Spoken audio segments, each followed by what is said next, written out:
नमस्कार साथियों, मैं आपका होस्ट जितेंद्र कुमार लेके आया हूँ एक नई पहल जेएस क्लासेस के तहत।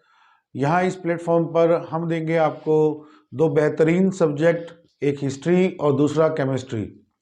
हिस्ट्री की बात करूँ तो बच्चों के लिए ये सबसे बड़ी मुसीबत बन जाता है जब बच्चे 10th क्लास में होते हैं। कुछ बच्चों को अपने करियर के लिए साइंस अच्छा लगता है, कुछ मैथ को पढ़ना चाहते हैं, लेकिन हिस्ट्री को बहुत से लोग छोड़ जाते हैं। लोगों का ये मानना होता है कि ये गड़े मुर्दे उखाड़ने की कोई ज़रूरत नहीं है, हमें पुरानी हिस्ट्री से क्या मिलेगा। लेकिन साथियों, मैं आपको बताना चाहता हूँ कि हिस्ट्री अपने आप में पूरी इम्पोर्टेंस रखता है, ना केवल कंपटीशन एग्ज़ाम्स के अंदर, बल्कि इसके साथ साथ हमारे दैनिक जीवन में भी हिस्ट्री हमें बहुत योगदान दे सकती है। हम भारत जैसे गौरवान्वित देश में रहते हैं और इस देश का इतिहास जो है वो अपने आप में गौरव से भरा हुआ है। इस इतिहास को जानने के लिए हमारे लिए एक इसको मैं जो प्रदर्शित करना चाहूँगा कि हिस्ट्री का जो सिलेबस है उसे 3 भागों में बांटा जाता है: प्राचीन भारत, मध्यकालीन भारत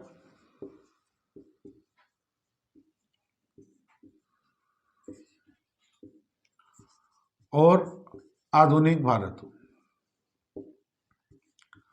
अगर मैं पाठ्यक्रम की बात करूं कि इन तीनों में मुख्यतः क्या चीज़ें हैं, क्या हमने देखना है, तो साथियों प्राचीन भारत की मैं बात करूं तो प्राचीन भारत लगभग 5000 साल पहले से शुरू हो जाता है।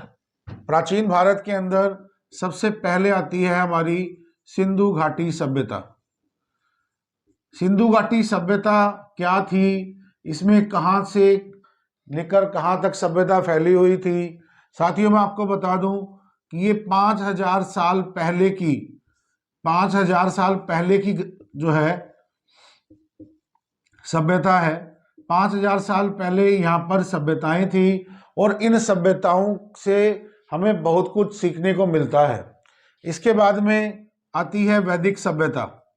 जब हमारे वेदों की रचना की गई, वैदिक सभ्यता जो है ये 1500 ईसा पूर्व से शुरू होकर और इसके लगभग 600 ईसा पूर्व तक चलती है। अब अपने आप में एक महान चीज जो है वो आप वैदिक सभ्यता में पढ़ते हैं। हमारे 4 वेद जो है उनका रचना काल वैदिक सभ्यता थी।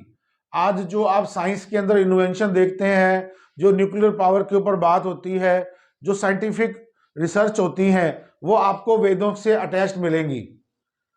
साथियों, इसके बाद में आता है मौर्य काल।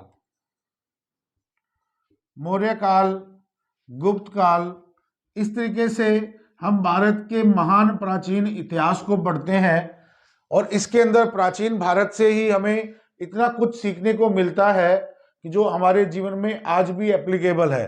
अगर मैं बात करूं सिंधु घाटी सभ्यता, एकमात्र ऐसी सभ्यता जो वर्तमान में भी हमारे जीवन के अंदर हमें देखने को मिलती है।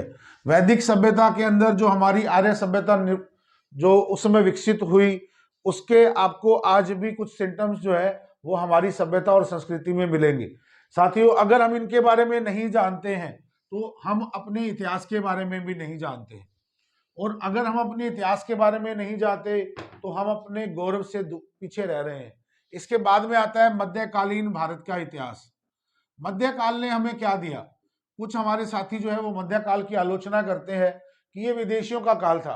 नहीं साथियों, यहाँ पर जो शासक आए मध्यकाल को बेसिकली जो है वो 1206 से लेकर 1526 तक ये सल्तनत काल बोला जाता है।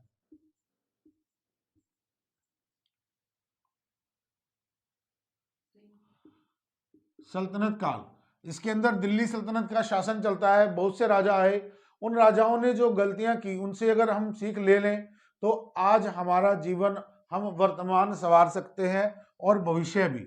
इसके बाद में दूसरा काल आता है 1526 से 1857।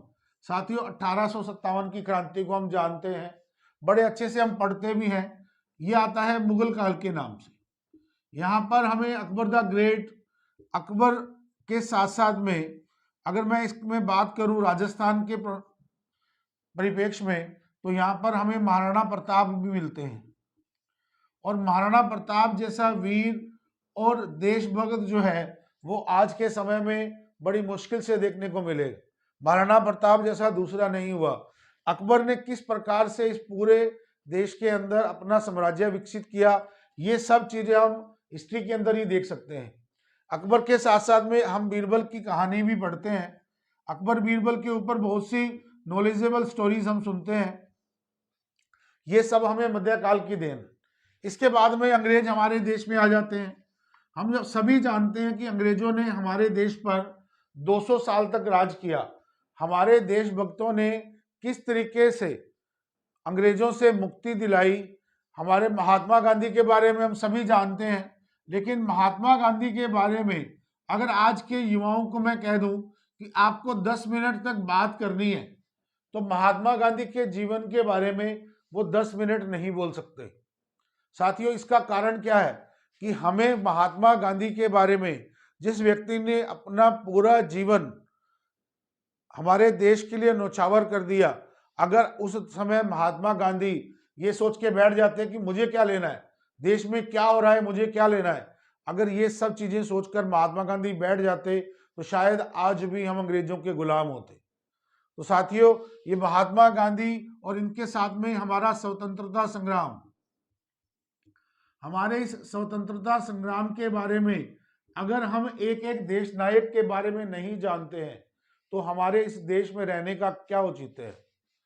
हम लोग इतिहास को सिर्फ पढ़ने की दृष्टि से ना देखें, हमारे लिए हमारे इतिहास को जानना बहुत जरूरी है।